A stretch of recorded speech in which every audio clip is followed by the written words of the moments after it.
할렐루야, 반갑습니다. 지난 한 주일간도 하나님 은혜 가운데 평안하셨습니까? 한 주일간 행복하셨나요? 여러분 왜 하나님 믿고 사세요?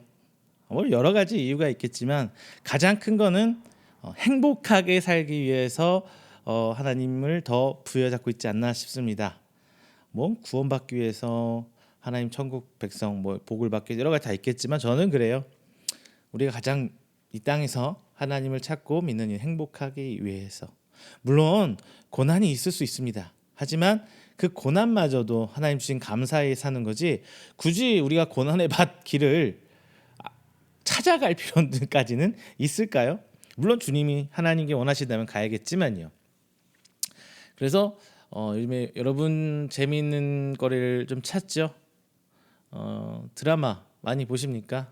영화 많이 보십니까? 예전에는 영화 참 많이 좋아해서 봤던 것 같아요. 근데 코로나 한 2년 넘게 거치면서 영화 많이 안 봤어요.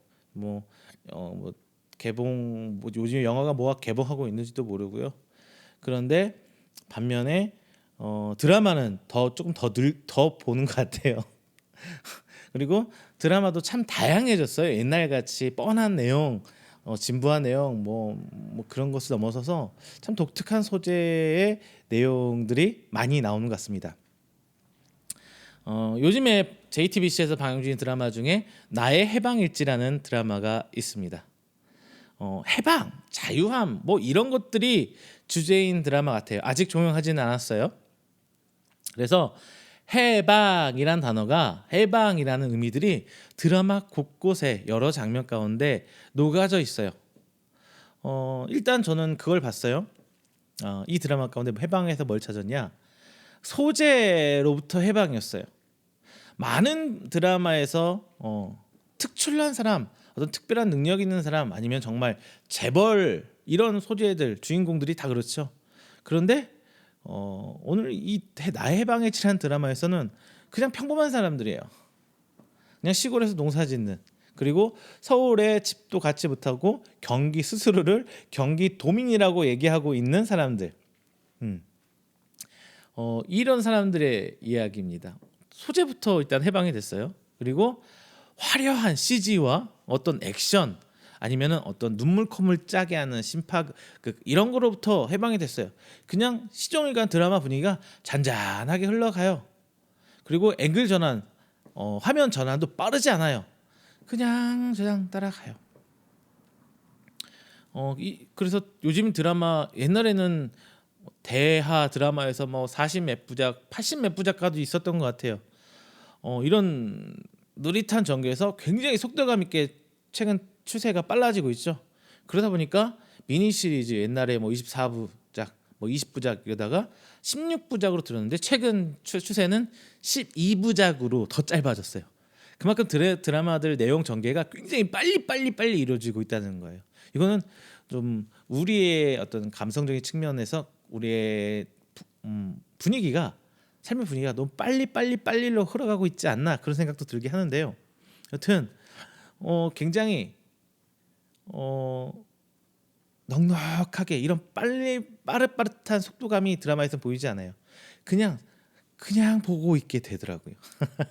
그리고 저 이런 거 봤어요. 드라마에서 구찌가 아니라 구씨라고 나와요. 구찌가 아니라 구씨. 그러니까 명품이 아니라는 거죠. 일반적인 사람이라는 거예요. 그러니까 굳이 말해서 어떤 특정 고가 명품 브랜드로부터 해봐. 그냥 다들 주인공들이 그냥 시골에서 입는 옷들, 편한 옷들 막 쭉쭉 입고 다녀요. 자, 이 드라마의 특징은 바로 이런 해방입니다. 가장 중요한 해방은 뭐냐? 그들이 자기 스스로 만들어놓은 프레임으로부터 해방한다는, 내 과거에 내가 만들어놓은 내 자신의 모습부터 해방하고 싶다는 그런 모습들이 계속 그려져 있습니다. 그래서 이 드라마는 과거의 드라마로부터 과감하게 틀을 벗어내요. 그러면서 자신만의 표현법을 가지고 이 세상을 표현해주고 있습니다. 설교 초반부터 왜 이야기를 하느냐?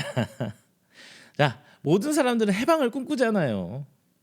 하지만 스스로부터 과감하게 그 자기가 입고 있는 그 프레임을 벗어내지 못합니다.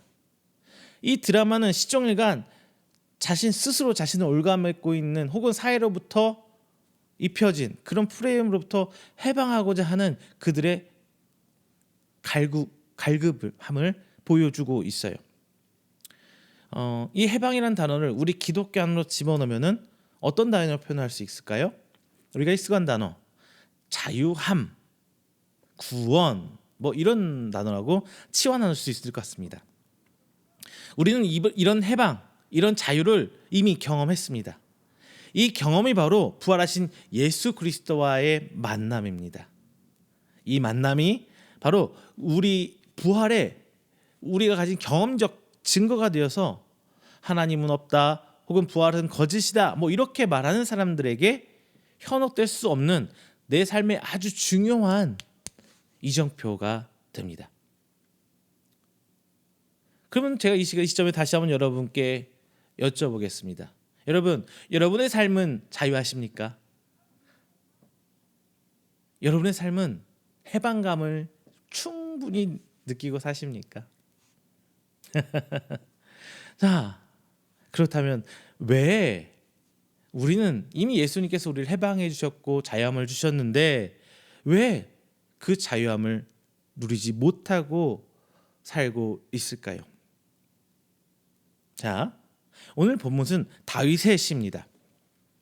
다윗이 고난 중에 쓴 시예요. 배경에 대한 이야기는 여러 가지가 있지만 기본적으로는 다윗의 쓴 시가 맞다고 보는 견해가 대체적으로 일반적인 생각이고요. 그래서 이 본문을 볼 때 하나님을 믿지 못하는 어리석은 자들이 세상에 큰 권세를 잡고 하나님의 사람을 핍박하지만 결국 그들은 어리석은 자일 뿐이다. 그리고 승리는 하나님의 사람, 하나님의 인자하심을 입은 사람들의 것이다라고 본문은 꽝꽝꽝 이야기를 하고 있습니다. 우리는 이 땅에 살면서 많은 부분에 세상의 가치 기준에서 자유롭지 못하고 얽매여서 오히려 예수님이 풀어주신 그 올무를 오히려 우리가 스스로 졸라매고 힘겹고 막 답답하게 살아가고 있어요. 이런 것처럼 어리석고 나약한 우리지만 언제나 우리를 다시금 돌려주시고 치료하시고 회복시켜 주시고 다시 일으켜 세워주신 것은 하나님의 인자하심입니다. 인자, 헤세드죠. 그래서 그 헤세드가 있기에 오늘도 저와 여러분은 하나님께 감사하고 있습니다. 오늘 본문 말씀을 통해서 스스로 올가맨 올무에서 해방받는 여러분 되시기를 주님의 이름으로 축원드립니다. 먼저 첫 번째는요. 어리석은 자는 스스로를 올가맵니다. 어리석은 자는 스스로를 올가맵니다. 자, 그들은 특징이 뭐냐면 하나님이 없다라고 주장을 해요. 하나님이 없다. 자, 1절 같이 보겠습니다. 어리석은 자는 그의 마음에 이르기를 하나님이 없다 하는도다. 그들은 부패하고 그 행실이 가증하니 선을 행하는 자가 없도다. 자, 하나님을 없다 하는 사람, 이 사람의 특징은요, 무신론자예요. 무신론자. 즉 무신론이란 게 뭐냐면은 단순히 신이 없다 이게 아니라 그 내재적인 밑에 깔려 있는 생각은 자신의 경험과 체험만 믿는 거예요. 내가 본 것, 내가 들은 것, 내가 느낀 것만 믿고 사는 사람, 이게 바로 무신론자의 특징이거든요. 그렇다 보니까 스스로를 자신이 경험한 그 조그만 프레임 안에 가둬 살아요. 그 이상은 생각하기 싫은 거예요. 우리 역사적인 많이 쓰는 예죠. 정말 많이 쓰는 예 중에 하나가 지구는 동글다라고 얘기했을 때 어떻게 지구가 동그냐? 눈에 봐봐. 어떻게 동그랗다면 우리가 어떻게 서서 있을 수가 있겠어? 그 사람들은 내가 보고 내가 내 오감 안에 내 지식적 한계 안에 갇혀서 그렇게 판단할 수가 밖에 없었어요. 근데 지금 우리는 알잖아요. 지구가 둥글다는 거. 다 아시죠? 무신론자의 특징은 바로 경험적 사고 안에 자기만의 사고 안의 틀에 갇혀 산다는 거예요. 그리고 그 경험 밖의 일은 무시해버리는 수가 많아요. 그리고 또 고의적으로 반대도 합니다. 대표적인 예가 성경에서 예수님이죠. 철저한 자기 사고 틀 안에 살고 있었던 유대인들이 예수님을 반대해요. 그리고 예수님이 부활하시고 천국까지 가셨건만 여전히 예수님의 제자들, 크리스찬들을 핍박하고 반대합니다. 제일 앞장섰던 사람들이 바로 유대인이에요. 이것처럼 이런 무신론자의 특징, 자기의 경험 안에 갇혀 사는 사람들은 우리 교회 안에도 존재합니다. 그들에도 분명히 하나님을 향한 열정이 있어요. 유대인들 하나님에 대한 열정이 없었다면 그렇게 할 수가 없어요. 물론 자기를 내세워 보기 싶기도 하고 이게 자기가 이렇게 잘난 척하고 싶고 교만한 그 생각도 분명히 있었겠지만 중요한 거는 그들 안에 하나님에 대한 열정이 있었을 거란 말이에요. 그러니까 그 많은 율법들을 어떻게든 지키고 살려고 노력했겠지요. 그런데 현재 교회 안에도 이런 사람들이 존재한다는 겁니다. 하나님을 향한 믿음의 열정은 있지만 자신이 경험한 것 이외의 것들은 애써 부정해버려요. 그리고 내가 경험한 하나님 안에 하나님을 꾸역꾸역 밀어넣습니다. 내 그릇의 크기에 하나님을 평가해버리는 거예요. 비록 하나님을 믿는다고 하지만 자신을 이해를 넘어선 하나님을 부정해버리기 때문에 제가 앞서 말한 하나님은 없다라고 생각하는 그렇게 살고 있는 사람들과 사고의 방식 차이는 거의 없어요. 비슷해요. 우리는 항상 요 점을 기억해야 돼요. 내가 만난 하나님 맞습니다. 여러분은 그 하나님의 증인들이 맞고요. 그 예수님을 만났기에 여러분은 거듭남 받을 수 있었던 거예요. 구원받을 수 있는 거예요. 하지만 그것만이 다야 라고 하는 순간 우리는 죄를 범합니다. 어떤 죄? 하나님을 내 그릇의 틀 안에 가둬버리는 거예요. 하나님의 전지전능함을 내 영역 안으로 꾸역꾸역 밀어서 더 이상 일하지 못하게 막아버리는 거예요. 그러면 이게 무슨 죄냐? 하나님 반대하는 대적들과 똑같아요. 하나님은 저 큰 사역들을 막 해야 되는데 내가 감싸면서 더 이상 못하게 막아버리는 방해꾼, 장애물의 역할을 우리가 할 수 있다는 말입니다. 내가 방언을 체험했다고 해서 방언만이 최고야. 내가 환상을 봤다고 해서 환상은 봐야 돼? 아니면 아무것도 아니야. 내가 하나님 만나서 여러 가지 경험적으로 내가 경제적으로 부유함을 얻었다고 해서 예수 믿는 사람 부자 돼야 돼. 내가 기도해서 응답으로 좋은 직장을 가졌다고 해서 기도하면 무조건 직장 돼. 내가 하나님 앞에 기도하면서 내 문제가 해결받았다고 기도 안 하니까 너는 그렇게 문제 해결이 안 되는 거야. 이런 종류의 시각은 우리는 지양해야 합니다. 그렇게 가면 안 돼요. 다윗이 왕이 되고 싶어서 왕이 됐나요? 기도해서 왕이 됐나요? 그러면 다윗 앞에 사울은 왜 그렇게 왕이 돼서 패망할 수밖에 없었나요? 수많은 하나님의 우리 앞에 신앙의 선배들이 왜 그런 삶을 살아야 했나요? 자신들이 원했기 때문에? 내가 기도했기 때문에? 아닙니다. 자신의 경험적 프레임만에 갖추시지 마세요. 그리고 어리석은 자는 부패하고 행실이 가증하다라고 오늘 1절에서 얘기하고 있잖아요. 이 사람들은 앞서 말한 것과 똑같이 자신들의 경험적 지식만 존중하고 그 안에만 살고 있기 때문에 어떻게 해요? 고인물이에요. 고인물은 썩긴 마련입니다. 그래서 부패하는 거죠. 근데 부패의 특징은 뭐냐면요. 나 혼자 썩어서 없어버리는 좋은데 옆에 것까지 자꾸 그 썩은 거를 전염시켜요. 막 퍼지게 만들어요. 여러분, 얼마 전에 저희 집에 고구마가 있었어요. 근데 오래도록 놔두다 보니까 익고 좀 안 먹은 게 있었는지 밑에서 좀 썩었나 봐요. 근데 중요한 거는 그 썩은 걸 얼른 걸러내야 되는데 그걸 계속 놔두면 어때요? 주변 같이 막 썩어 들어가죠. 여러분 경험적으로 다 알고 계실 겁니다. 이 말씀을 왜 드리냐? 내가 해보니 괜찮더라. 너도 해봐라.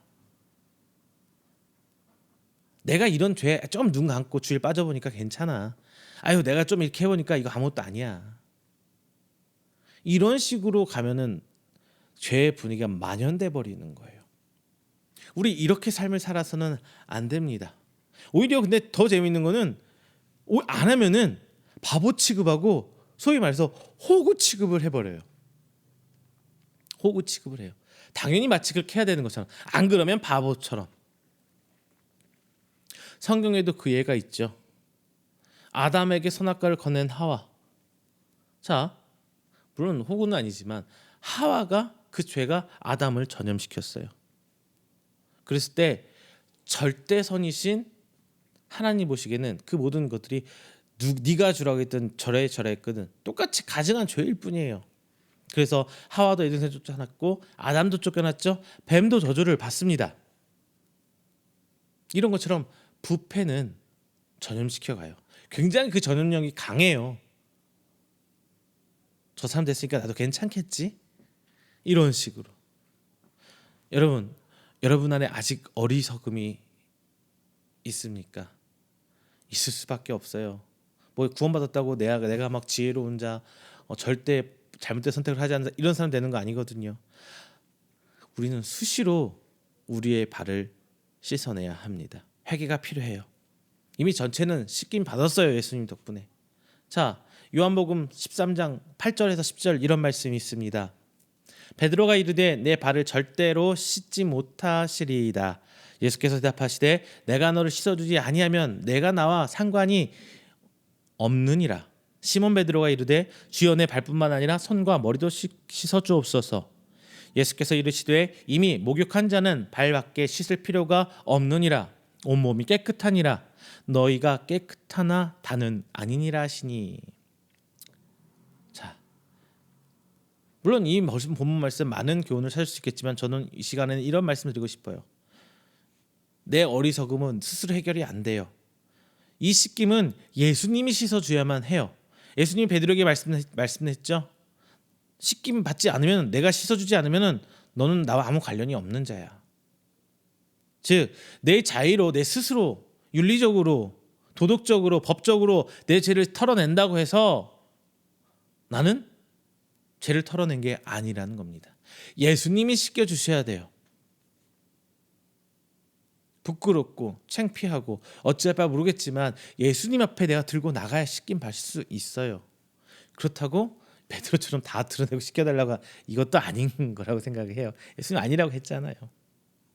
자, 오직 예수님께서 내 어리석음을 씻어내 주셔야 우리는 예수님의 제자가 될 수 있습니다. 이것이 바로 어리석은 자, 나 스스로를 올가매고 나 스스로를 프레임 안에 가둬버리는 역할을 하고 있는 것입니다. 자, 그리고 선을 행하는 자가 하나도 없다고 성경 오늘 본문에서 얘기했어요. 여기서 선은 윤리적 선을 얘기하는 것이 아닙니다. 도덕적 선행을 말하는 것도 아니에요. 오직 하나님 보시기에 옳고 하나님 보시기에 칭찬받을 만한 것, 그게 바로 선이에요. 우리는 여기서 조금 착각하면 안 될 게 있습니다. 뭐냐? 하나님의 선, 하나님이 구약이나 특히 신약에는 많이 없는데 구약 보면은 막 어린아이까지 다 죽여버리는 정복전쟁 과정에 나오는 일들, 어린아이가 무슨 죄야, 뭐 이런 장면들이 가끔 나와요. 이게 하나님이 사랑 맞아? 이게 사랑이 많으신 은혜로운 우리 하나님 맞아? 이렇게 좀 착각이 들 정도로. 하지만 우리는 여기서 착각을 하면 안 돼요. 하나님의 선이란 것은 우리가 생각하는 도덕적 윤리적인 선과 많은 부분 겹쳐 있긴 맞습니다. 하지만 윤리적인 선과 하나님의 선이 완전히 동일하지는 않아요. 예의적인 사항이 분명히 있습니다. 그런데 이 예의적인 사항이 어디서 일어나느냐? 하나님의 원대한 구원 사역 안에서 특별한 경우에만 가끔 일어나는 거예요. 매번 일어나는 상황은 아니에요. 보통은 하나님께서 은혜로 사랑으로 다 보듬어 주세요. 하나님께 오고자 한 자는 그냥 하나님 항상 품어 주셨어요. 내치시거나 그러지 않아요. 특별한 경우, 정복전쟁이라는 특별한 상황에서 예수님도 마찬가지였죠. 다 용서해 주잖아요. 용서 어떻게 하느냐? 7번씩 70번이라도 용서하라고. 무조건 다 나와 생각이 다르고 하나님 뜻과 배척된 자라고 해서 다 배척하고 다 던져버리고 배타적으로 살아라는 게 성경의 말씀이 아닙니다. 우리는 그들을 품을 수 있을 정도로 넓은 신앙적 그릇을 갖고 있어야 돼요. 그래서 하나님의 절대명령 10계명, 특별히 하나님과 우리 사이의 계명인 1에서 4계명을 보면은 하나님이 직접적으로 개입하는 사역에서 하나님께서 직접 끌고 가는 이 상황에서만 부딪히지만 예외적인 상황이 발생하고 있어요.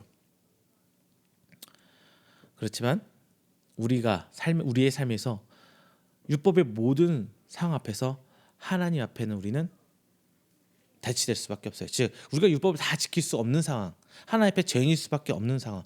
그런데 이것을 하나님께서 품어주셨다는 겁니다. 즉 하나님 앞에 인간의 선이라는 존재할 수 없는 것이 되는 거예요. 이게 바로 어리석은 자들의 세 가지 특징이었습니다. 그러면 두 번째로는 하나님께서는 이제 그 올무에서 우리 인간을 해방시켜 주십니다. 해방시켜 주십니다. 우리 모든 인간은 이미 에덴 동산에서 나오면서부터 올무에 얽매인 어리석은 상태, 죄된 상태, 죽을 수밖에 없는 상태가 되었잖아요. 근데 그 상태에서 하나님은 언약을 세우시고 그들을 하나님 백성을 품어주시고 이끌어내 주세요. 2절 함께 봅니다. 여호와께서 하늘에서 인생을 굽어 살피사 지각이 있어 하나님을 찾는 자가 있는가 보려 하신즉. 여기서 보면은 지각이 있는 사람, 지라는 단어가 나오는데 지각, 즉 지혜로운 사람입니다. 앞서 첫 번째에서 얘기한 어리석은 사람과 완전히 대치되는 단어입니다. 그런데 하나님께서는 바로 이 지각이 있는, 즉 지혜로운 사람을 찾고 계십니다. 잘 보세요. 하나님은 지혜로운 사람을 찾는다고 하셨죠. 즉 하나님을 찾는 사람은 선한 사람을 찾는다고 성경에 써 있지 않아요. 선한 사람을 찾지 않습니다. 우리 이거 잘 알아야 돼요. 하나님은 선한 사람을 찾지 않아요. 지혜로운 자. 좀 이따 다시 말하겠지만 하나님을 찾는 것이 지혜롭다고 말하고 있어요. 하나님을 찾아오는 이 지혜를 가진 사람을 하나님께서는 찾고 계십니다. 하나님이 찾는 사람은 권력자도 아니에요. 부자는 더더욱 아닙니다. 하나님께서 찾는 사람은 지혜로워서 하나님을 찾는 사람이에요. 즉 하나님을 찾는 사람이 지혜롭다라고 성경은 결론을 꽝꽝꽝 짓고 있는 것이에요. 하나님의 존재를 인정하고 하나님을 찾음으로 내 자신이 부족함을 인정하고 그 부족함을 하나님으로부터 채우려고 하는 사람, 하나님께 의지하려고 하는 사람이 바로 지혜로운 사람입니다. 세상은 이미 갖춰진 사람을 찾으려고 해요. 그게 우리 식대로 바꿔 말하면 스펙이라는 단어가 됩니다. 물론 하나님이 찾는 사람도 스펙이 존재하긴 해요. 그런데 그 스펙이란 게 세상은 자격증, 이미 내한테 막 덕지덕지 붙여져 있는 여러 가지 조건들이 스펙이 되는 거고, 하나님 앞에 찾는 스펙은 오늘 본문에서는 딱 한 가지 얘기예요. 하나님을 찾는 사람, 지혜롭게 하나님을 찾는 사람을 하나님께서 찾고 계신다라고 성경 오늘 본문에서는 이야기하고 있습니다. 오늘 본문은 다윗의 말씀이잖아요. 다윗의 생각에는 본인을 포함해서 하나님 기준에 선한 사람은 단 한 명도 없다고 얘기를 해요. 어리석고 부패하고 가증한 사람만 존재한다고 다윗은 얘기를 합니다. 자신을 포함하고 다윗 스스로를 포함한 거예요. 하지만 하나님께서는 선한 사람을 찾는 것이 아니라 다윗 스스로 본인처럼 오직 하나님만 찾고 의지하는 사람을 하나님께서도 역시 찾고 계신다는 것을 분명히 밝히고 있습니다. 단순히 찾는 자는 어떤 문자적 의미를 넘어서서 하나님을 찾아와서 하나님의 뜻을 묻고 그 답을 구하는 사람을 여기서 지혜로운 사람, 하나님을 찾는 사람, 그리고 하나님께서 찾는 사람이라고 얘기를 합니다. 여러분은 하나님을 찾고 계십니까? 예수 그리스도를 찾고 계십니까? 성령님을 찾고 계십니까? 다 같은 말이지만요. 중요한 것은 내 필요를 채워줄 존재를 찾고 있는 건가? 아니면 나의 주인, 나의 주권자, 나의 왕 되신 분을 찾고 있는 것인가? 이 주제에 대한 구분선은 분명히 갖춰야 합니다. 종의 필요를 주인이 채워주는 건 당연해요. 먹을 것도 챙겨줘야죠, 옷도 챙겨줘야죠, 아프면 치료도 좀 해줘야죠. 그렇죠? 그 필요를 채워주는 건 당연해요. 하지만 이것을 말 그대로 필요를 구하는 거지, 필요를 채워주는 거지, 삶 자체는 오직 주인 거죠. 내가 먹는 게 먼저예요, 주인이 하라고 한 게 먼저예요? 내 먹는 게 먼저가 아니라 하나님께서 하라는 게 먼저예요. 종된 우리는 하나님의 명령을 구하며 살아야 합니다. 우리는 우리 삶의 주인을 찾아야 합니다. 내가 주인 되려는 게 아니라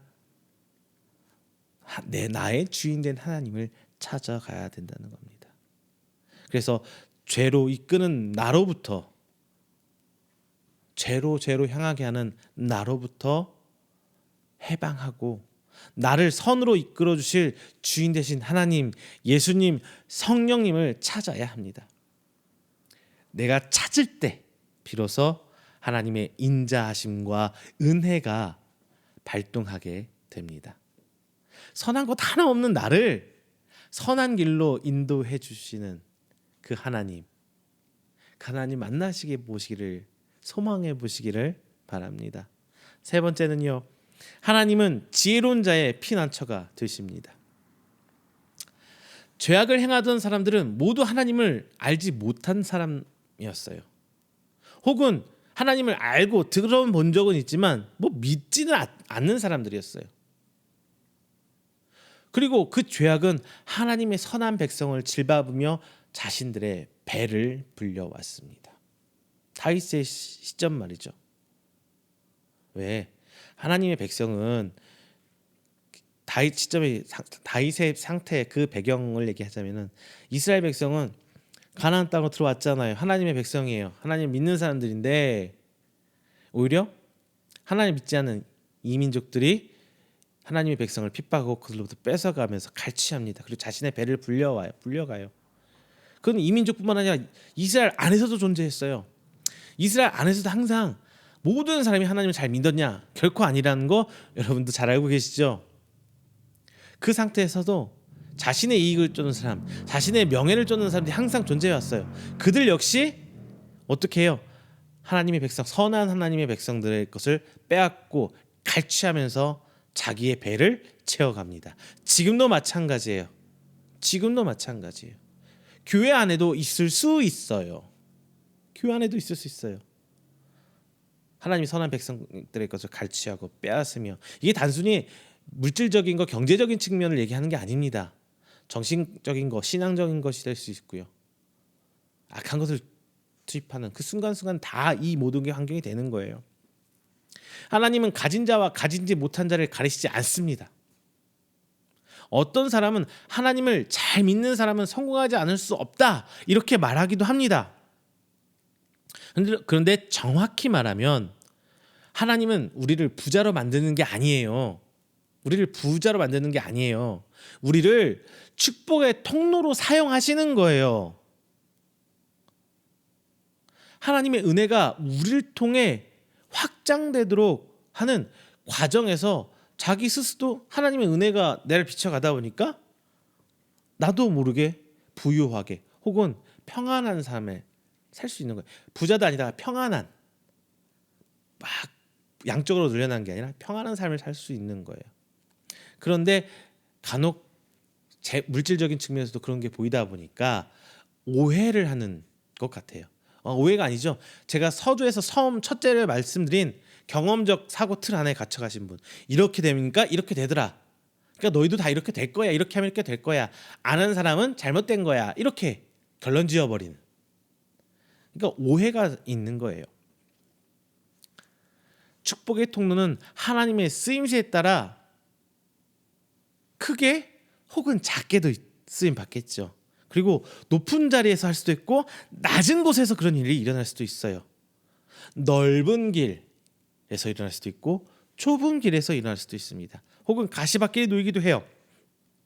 이것은 하나님이 정하는 것이지 결코 믿음의 크기, 신앙적 행위의 유무 혹은 어떤 극적인 상황에 따라 만들어지는 것이 아니라는 거예요.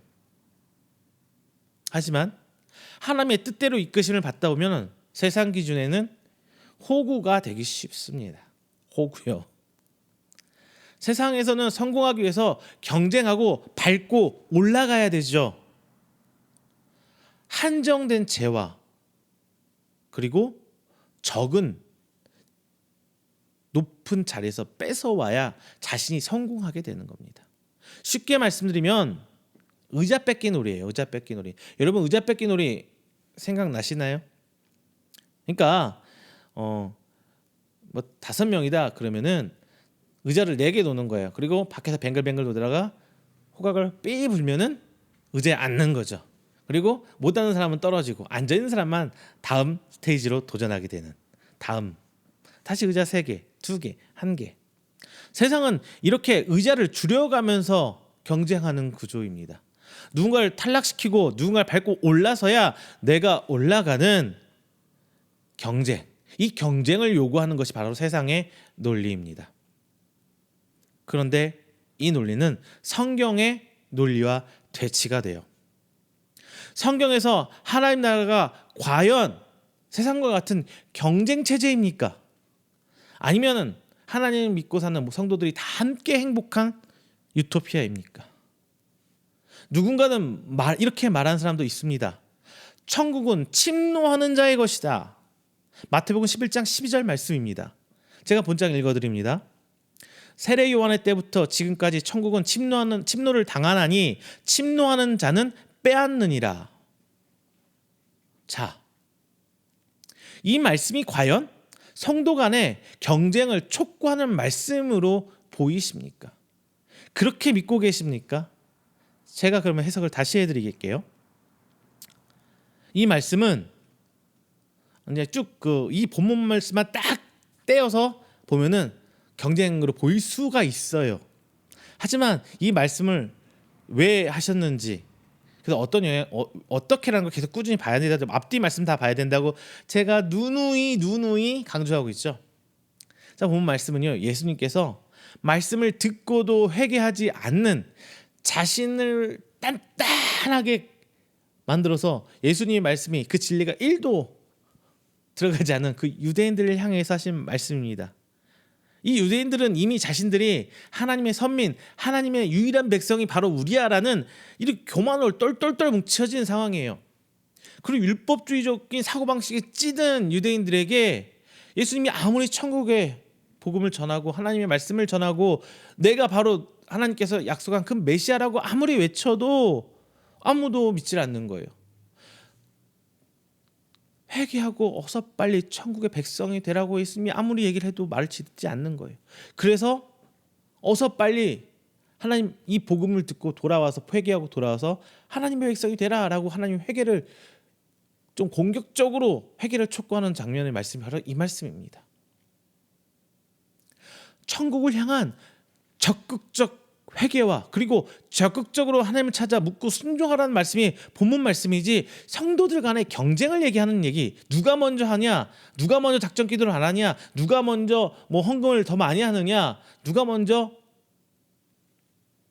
뭐 하나님 앞에 더 많은 것을 내어 보이느냐, 이런 경쟁이 아니라는 거예요. 오히려 성경은 약자를 절대 보호하고 있습니다. 그리고 이 어려운 상황, 그 약자들이 경험한 그 지금 처한 상태, 그 상황을 하나님의 시험 혹은 연단의 과정이라고 성경은 표현해주고 있습니다. 그리고 또 하나, 달란트 비유 한번 생각해 보세요. 달란트 비유에서도 결코 5달란트 남긴 자를 더 편애하거나 하나님께 더 칭찬하지 않으세요. 2달란트 남긴 자가 똑같이 한단 말이에요. 직접적으로 성경에 나와 있는 포도밭 일꾼 비유에서도 절대 일찍 일을 시작한 일꾼에게 더 품삯을 지불하지 않습니다. 오히려 억울해하는 그 일꾼을 책망하는 장면이 성경에서 등장하고 있어요. 거꾸로 성경에서는 낮고 천한 곳에서 하나님께 나아오는 두 렙돈을 바친, 그리고 혈육 두 렙돈을 바친 과부와 혈육중 여인을 예수님께서 칭찬하십니다. 하나님의 나라는 세상 기준으로 약자를 더 보호해주고 더 높은 곳으로 이끌어주고 있는 것을 우리는 성경에서 바로 보고 있잖아요. 앞서 말씀드린 것처럼 죄악을 행하는 자는 하나님 백성을 먹어버리는, 삼켜버리는 죄인으로 표현합니다. 4절 읽어드립니다. 죄악을 행하는 자는 다 무지하니야. 그들이 떡 먹듯이 내 백성을 먹으면서 여호와를 부르지 아니하는도다. 하나님의 백성을 부패시켜버리거나 자기 죄악으로부터 똑같이 전염시켜서 부패시켜버리거나 혹은 그들을 삼켜버리면서 자기 배를 불리고 있는 그 죄악된 사람들, 그 죄인들. 근데 이 죄인들은 결코 원래 주인이진 자기들이 재물 삼아버린, 내가 썩게 만들어버리고 내가 삼켜버려서 나를 더 늘린 그 대상의 원래 주인인 하나님, 그 하나님을 결코 찾지 않는다는 거예요. 눈치를 안 본다는 거예요. 내가 썩어버린 것의 주인이 누군지, 내가 빼앗아온 것의 원래 주인이 누군지 전혀 신경 쓰지 않는다는 거예요. 하나님조차 무시하는 상태를 오늘 본문 성경에서 얘기하고 있습니다. 지금 세상이 딱 그래요. 우리 성도를, 하나님을 신실하게 믿고 나가는 우리 성도들을 오히려 호구 취급하고 이용해 먹고 약자로 만들어내면서 밟고 빼앗으면서 하나님을 두려워하기는커녕 떳떳하게 내 것이로, 처음부터 내 것인 양 살아가는 세상의 악인들, 교회 안에서 이러한 동일한 죄를 범고 있는 분들, 우리는 기억해야 합니다. 이때 우리가 반드시 기억해야 하는 게 있어요. 비록 세상 보기에는 내가 호구같이 보이고 내가 바보같이 보일지언정 우리는 그 상황을 두려워해서는 안 됩니다. 오히려 우리가 빼앗긴 것 때문에 화가 나고 빼앗긴 거 또 뺏기고 두려워하고 움츠리고 있다면 우리는 진짜 호구가 되는 거예요. 우리는 패배자가 되는 겁니다. 오히려 그들이 하나님을 두려워하고 하나님 백성된 우리를 두려워하기 위해서는요, 그들 앞에 당당해지십시오. 절대 약자인 초대교인들을 왜 절대 권력과 무력을 쥔 로마가 굳이 그들을 핍박하면서 예수님의 부활의 흔적을 지우기 위해서 노력했겠습니까? 바로 그 초대교인들이 이런 핍박 아래 당당했기 때문이에요. 죽음 앞에서도 그들은 하나님을 찬양했고요, 예수 그리스도의 가르침을 따랐습니다. 그리고 성령님의 인도하심 아래 그것을 이겨냈어요. 그리고 당당히 그들은 천국에 입성했습니다. 죽음 앞에서 당당한 그들이에요. 그렇기 때문에 로마 제국은 기독교인들이 무섭고 두려웠던 거예요. 오히려 그들 총칼 앞에 움츠리고 도망가고 예수님을 배반하고 돌아갔다면 두려울 게 없죠. 두려워하지 않죠. 니네 마음대로 살아, 아무렇지도 않은 사람이야. 그런데 자신 스스로 두려운 상대로 여기게 만들었던 게 바로 초대교인이었어요. 초대교인이 능력이 있어서, 권력이 있어서, 군사력이 있어서, 돈이 많아서, 뭐가 있어서 로마를 긴장시킨 게 아니에요. 하나님 말씀 앞에 당당하게 나갔기 때문이에요. 또 하나 성경의 구약 오늘 본문 말씀에 있죠. 역사적으로 블레셋은 어떤 민족이냐면 철기 문화권이에요. 이 당시가 철기와 청동기가 혼재하던 시기였다고 해요. 블레셋은 철기 문화권에서 굉장히 대단한 나라예요. 철을 다루는 무기도 철제 무기죠. 반면에 이스라엘은 어때요? 광야에서 걸러오면서 자기네들 뭐가 있겠어요? 쿠테야 청동기 문화를 갖고 있는, 청동기 무기를 갖고 있는 이스라엘 백성, 번쩍번쩍한 강철로 만든 무기를 갖고 있는 블레셋과 삐실삐실 찌실찌실한 이 청동기 가진 이스라엘. 자, 왜 그 강력한 블레셋이 굳이 이스라엘 핍박하고 그들 두려안고 그들을 대적을 했을까요? 왜? 이스라엘 백성이 하나님 이름으로 블레셋 앞에 당당히 설 때 자신들이 가진 것으로 당당히 선 게 아니라 하나님의 이름으로 당당히 섰을 때 그들은 승리했어요. 이겨냈잖아요. 그러니까 블레셋은 여호와 이름으로 함께한 이스라엘을 두려워했던 겁니다. 그래서 하나님께서는 이스라엘에게 힘을 주셨고 다윗과 솔로몬 왕 때에 강력한 부국강병을 허락해 주셨습니다. 하지만 이스라엘이 하나님을 잊은 어리석은 자가 될 때 이 모든 것을 잃었고 나라가 갈라지고 망하고 결국 포로 생활 수천 년을 하다가 올해 기준으로 2022년 기준으로 74년 전에야 비로소 다시 이스라엘이라는 나라를 갖게 되었어요. 그것도 하나님 뜻이라기보다는 정치적인 국제 정세적인 이유로 이스라엘 나라가 생겨납니다. 이거 여러분 우리 다 알고 있잖아요. 알고 있잖아요. 지금 우리가 부족한 건 바로 이 점이에요. 세상의 권세를 두려워하고 있다는 겁니다. 오히려 세상의 권세를 우리가 추앙하고 있습니다. 그러나 세상이 우리를 두려워하기는커녕 그렇기 때문에 우리를 두려워하기는커녕 우리를 비난하고 손가락질하는 대상을 삼고 있다는 겁니다. 세상은 우리가 가진 것을 빼앗으며 우리를 나락으로 떨어지게 합니다. 하지만 우리는 그 앞에 당당할 필요가 있어요. 왜냐? 우리는 아무리 어렵고 힘들어도 하나님이라는 피난처가 있기 때문입니다. 하나님을 믿지 않는 사람은 모든 것을 빼앗기고 핍박받으면 뒤가 없어요. 더 이상 나락이에요. 하지만 우리는 그렇게 그걸 두려워할 필요가 없습니다. 우리는 하나님이 우리의 피난처가 돼 주시기 때문입니다. 아니, 우리는 이 땅의 백성이 아니라 하나님 나라 천국 백성이기 때문입니다. 이 세상이 날 대변하는 것이 아니라 우리는 하나님께서 우리를 대변해 주셔야 한다는 것을 믿고 나가야 되는 하나님의 성도란 말입니다. 우리가 대한민국 국민일 때 대한민국이 우리를 보호해주고 우리의 뜻을 대변해주죠.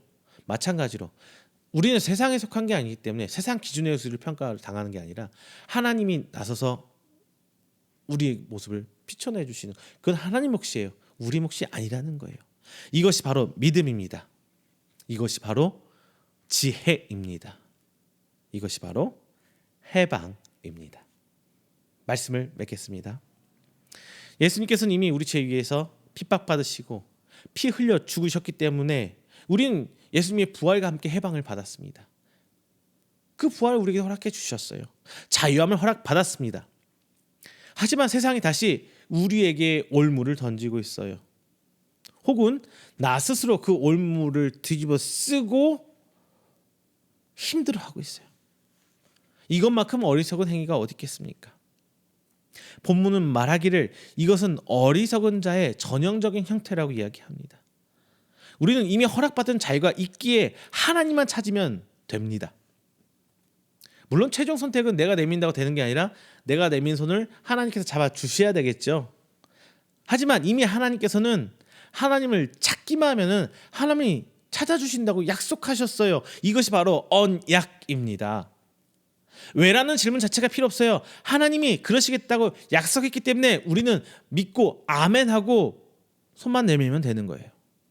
바로 이것이 믿음이에요. 다만 내게 내밀어 주시는 하나님의 손길이 매번 다 보이는 것은 아닐 겁니다. 그리고 세상의 유혹과 핍박을 이겨내기도 쉽지도 않아요. 하나님의 손도 매번 보이는 게 아니고 세상의 유혹과 핍박도 어려워요. 그렇다 보니까 주저앉을 때도 있습니다. 혹은 저 구석에 처박혀서 웅크리고 있을 때도 있어요. 하지만 우리 함께 기도합시다. 7절 말씀, 이스라엘의 구원이 시온에서 나오기를 원하도다. 여호와께서 그의 백성을 포로된 곳에서 돌이키실 때 야곱이 즐거워하고 이스라엘이 기뻐하리로다. 이 말씀처럼 하나님으로부터 구원의 손길이 내게도 드리워지길 기도하길 바랍니다. 하나님을 찾아보십시오. 그렇다면 내 절망의 구렁텅이에서도 하나님께서는 우리를 지켜주시고 끌어올려 주실 것입니다. 그리고 약속하신 언약들이 내게 이루어짐을 보면서 우리는 기뻐하며 감사할 수 있는 상태가 될 줄로 믿습니다. 이것이 바로 나의 해방일기입니다. 나를 세상으로부터 해방시켜 주신 하나님, 나를 죄로부터 해방시켜 주신 예수님, 나를 세상의 핍박으로부터 이기는 힘을 주신 그 성령님, 이 삼위 하나님께서 주신 해방을 맛보는 여러분 되시기를 주님의 이름으로 축원합니다. 기도하겠습니다. 사랑이 많으신 하나님 아버지, 감사 영광 돌립니다. 하나님께서 귀한 말씀 허락하셔서 지금 어려운 상황에 세상과 타협하려고 하고 나 스스로가 적당히 타협하려고 하는 나의 모습을 오늘 바라봤습니다. 주님, 그 과정에서 나의 어리석음을 오늘 이 시간 고백합니다. 하나님, 하나님을 찾는 자가 되게 하여 주시옵소서. 하나님을 찾는 그 지혜, 그 결단을 하는 오늘 이 시간이 되게 하여 주시옵소서. 하나님을 찾는 성도들의 기도 소리를 주님 귀 기울여 주시옵소서. 그래서 우리의 내민 손을 잡아 주시옵소서. 그래서 이 땅 가운데 당당히 서길 원합니다. 이 땅 가운데 부끄러워하고 창피하여 숨는 자가 아니라 내 비록 손해보고 내 비록 어려운 길이고 내 가는 길이 가시밭길이고 힘든 길일지언정 하나님 말씀으로 하나님 앞 내세우며 당당히 걸어가서 내가 세상을 두려워하는 것이 아니라 세상이 나를 두려워하게 하여 주시옵소서. 내가 가진 것으로 부끄럽게 여기거나 내 어려움으로 인해서 부끄럽게 여김이 아니라 하나님을 모르고 하나님 앞에 죄를 지었다는 것을 부끄럽게 여기는 믿음의 성도가 되게 하여 주시옵소서. 그래서 어떤 상황에도 좌절하거나 주저하지 않고 하나님께서 피난처 되심을 믿고 나아가는 믿음의 당당한 성도 될 수 있도록 주님 아버지 붙들어 주시옵소서. 이 모든 말씀 살아계신 예수 그리스도의 이름으로 축복하며 기도드립니다. 아멘.